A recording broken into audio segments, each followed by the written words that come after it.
सबैजनामा नमस्कार।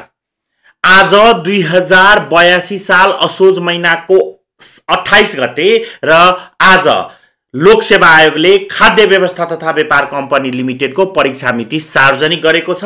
त्यसैको सूचनासँग सम्बन्धित विभिन्न कुरा जानकारी लिएर उपस्थित भएको छु। मेरो नाम हो मनोहर झा। तपाईहरु सुन्दै हुनुहुन्छ स्मार्ट जीके। खाद्य व्यवस्था तथा व्यापार कम्पनी लिमिटेडले 2082 साल असार महिनाको 27 गते विज्ञापन गरेको थियो र ट्याक्कै 3 महिनापछि के भयो त आज मिति सार्वजनिक भयो, परीक्षा मिति। र यो परीक्षा मिति सार्वजनिक हुनु आज 3 महिनाको कारण के भयो? बीचमा आन्दोलनहरूको अवस्थाले र परीक्षा मिति सार्वजनिक भइसकेको छ। यस सम्बन्धी जानकारी म अझ गराउँछु, साथै सिलेबसहरू पनि तपाईहरुलाई भन्ने छु, कसले कतिमा भर्नु भएको छ र कति सजिलो छ यसको अन्य बैंकिङसँग तुलना गरेर, लोकसेवासँग तुलना गरेर पनि भन्ने छु। त्यो भन्दा पहिले मलाई किन फलो गर्ने, मेरो भिडियोलाई फलो गर्नुस् भनेर भन्छु। त्यसको लागि म एउटा नमुना र खाद्य व्यवस्था तथा व्यापार कम्पनीको परीक्षा मिति कहिले हुन्छ भनेर मैले जानकारी गराएको आज भन्दा 4 दिन पहिलाको भिडियो तपाईहरुलाई एकैछिन देखाउने छु। असार महिनामा खुलेको खाद्य व्यवस्था तथा व्यापार कम्पनीमा फारम भर्नु भएको थियो। अझै समय बाँकी छ तपाईसँग। दशैं सक्यो, तिहार अब 2-4 दिनपछि सकिनेछ र तपाई यदि अहिले पनि सोच्दै हुनुहुन्छ परीक्षा कहिले होला भने एटलिस्ट तपाईसँग कार्तिकको पुरै महिना छ। कार्तिक महिनामा परीक्षा हुँदैन। किन नहोला भन्नुहुन्छ भने 15 गते सार्वजनिक संस्थानहरूको चौथो तहको लागि चाहिँ लाइसेन्सको रहेको छ, सो जुदाउँदैन लोकसेवाले। र त्यसपछि जम्मा 2 वटा शनिबार हुन्छ र परीक्षा मिति अहिलेसम्म नतोकिएकोले सम्भवतः मंसिरको पहिलो वा दोस्रो हप्तामा तपाईको परीक्षा होला। त्यसलाई लक्षित गर्दै स्मार्ट जीकेले यही आइतबारबाट नयाँ कक्षा सुरु गर्दैछ। सबै तहको नयाँ कक्षा हुने भएकोले र दशैं तिहारको अफर चल्दैछ, तसर्थ 30% छुट लिनलाई आजै व्हाट्सएप बटनमा मेसेज र फोन कल गरेर कमेन्ट बक्समा आइ एम इन्ट्रेस्टेड लेखेर र नम्बरमा कल गरेर कक्षा लिन सक्नुहुन्छ। न्यूनतम शुल्कमा अधिकतम सर्भिस दिने स्मार्ट जीके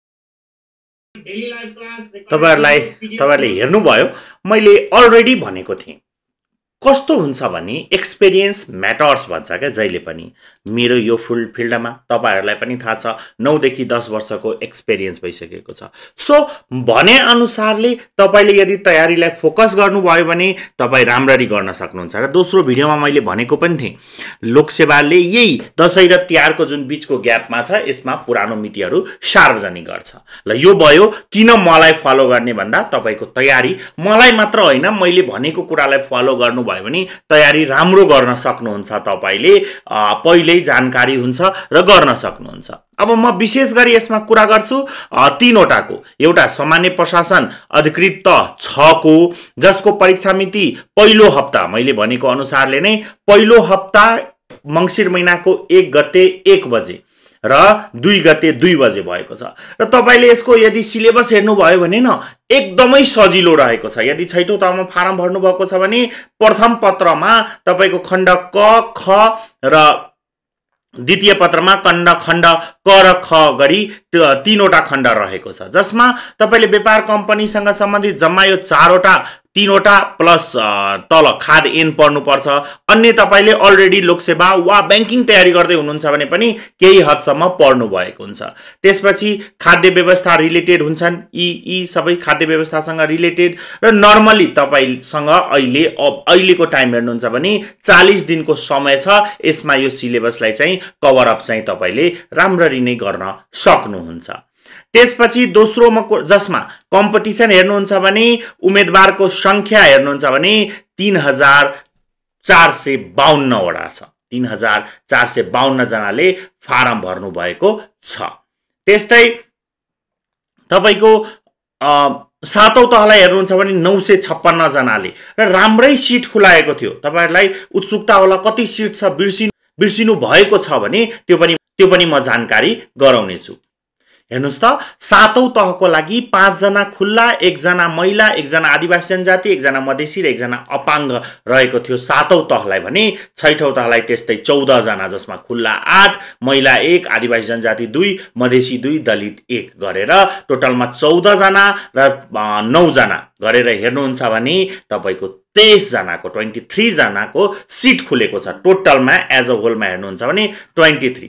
अब तपाईले बैंकिङ तर्फ कुनै तयारी गर्दै हुनुहुन्छ 6औं र 7औं को भने त्यसको सिलेबस र यसको सिलेबसलाई कम्पेयर गर्नुहुन्छ भने यदि तपाईले बैंकिङ तयारी गर्न 3 महिना 4 महिनाको समय दिनुहुन्छ भने यसलाई 30 दिनको समय दिए पुग्छ।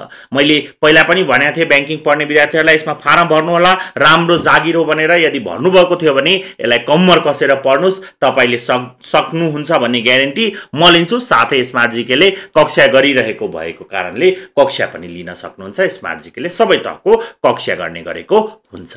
सबै बैंक तथा वित्तीय संस्था होस्, संगठित संस्था होस्, सबैको कक्षा गराउने ठाउँ हो स्मार्ट जीके। अब म 5औं र 4औं तहको कुरा गर्छु जसको एक्ज्याक्टली मैले डेट पनि तपाईलाई भनेको थिएँ, पहिलो र दोस्रो हप्तामा भनेको थिएँ र त्यही अनुसारको हेर्नुस्। यहाँ 4औं तहको लागि टोटलमा 11640 जनाले फारम भरेका थिए। सिट पनि राम्रो छ, यो होइन कि फारम धेरैले भरे भनेर नजानुस्। यतिको राम्रो सिट भनेको फेरि खुल्न गाह्रै पनि हुन्छ। 25 वटा सिट भनेको कम होइन, त्यही भएर त्यति संख्यामा भरेका छन् र यो संख्यामा फारम भर्न मैले पनि मेरा विद्यार्थी बैंकिङ पढ्ने विद्यार्थीहरुलाई पनि मोटिभेट गरेको हुन्छु, किनभने योहरू राम्रो जागिर खान लागि, सुरुवात गर्न लागि, स्टार्टिङको लागि बेस्ट जागिरहरु हो। सो 11000 ले फारम भरेका छन्। तपाईको कम्पिटिटर कति जना होला भनेर गेस गर्न मसँग भन्न चाहनुहुन्छ भने यसमा जम्मा जम्मी 5 देखि 6000 विद्यार्थी छन् जसले चाहिँ यसको राम्ररी तयारी गरेर बस्न खोजिराख्नु भएको होला, तर कसैले पढ्नु भएको छैन होला भन्ने ग्यारेन्टी पनि म लिन्छु है तपाईहरुलाई।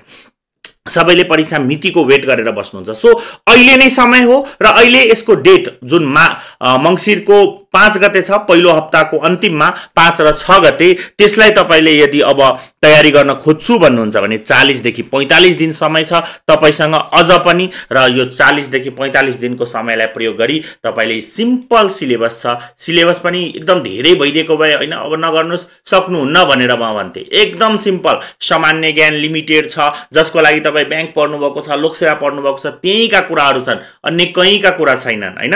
त्यस्तै तपाईको रिटेन पत्रमा पनि धेरै छैन। गणित सिम्पल, तपाईको यति मात्र गणित पढेर 20 अंकको गणित छ, बैंकिङ पढ्ने विद्यार्थीलाई कति सजिलो। कार्यालय व्यवस्थापनमा हेर्नुस् त यो नपढेको कुनै छ र छैन नि। इंग्लिश र नेपाली दुवैको नोट मेरो पेजमा अवेलेबल छ, तपाई त्यहाँबाट हेर्न सक्नुहुन्छ। त्यस्तै तपाईको एक्टहरु गाह्रो हुन्छ, एक्टमा यस्तो अवस्था छ, कुनै सम्बन्धी तपाईले अप्ठ्यारो पार्ने सिलेबस चाहिँ यहाँ रहेको छैन। सो सक्नुहुन्छ। 4औं र 5औं को सिमिलर जस्तै छ र स्मार्ट जीकेले पुनः भन्छु म कक्षा गराइरहेको छ। कक्षा पनि लिन सक्नुहुन्छ। फुल सिलेबस रेकर्डेड भिडियो छ, पुनः क्र्याश कोर्सको रूपमा पढाउँछ, विभिन्न सर्भिस प्रोवाइड गर्छ एक्जाम हुन्जेलसम्म, तसर्थ आजै कक्षा लिएर पनि अगाडि बढ्न सक्नुहुन्छ।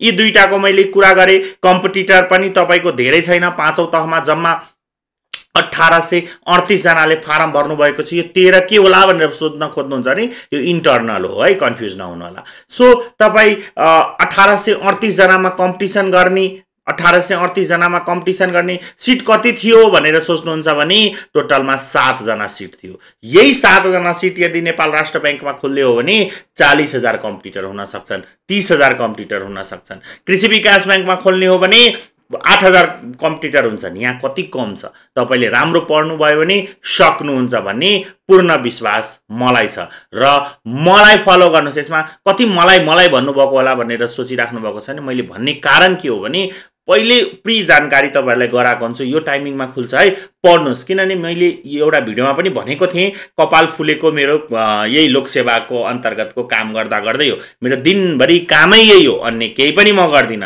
तसर्थ यही अनुसारले तयारीहरु गर्नु होला। यस्तै विभिन्न भिडियोहरु छन्, हेरेर तयारीमा अगाडि बढ्नु होला, तपाई राम्रो गर्न सक्नुहुन्छ। र गुठी संस्थानको सँगै विज्ञापन भएको थियो, त्यसको भिडियो पनि म बनाउने छु भन्दै यो भिडियो यतिकै गर्दै तपाईहरु माझबाट बिदा लिन चाहन्छु। हस्त धन्यवाद।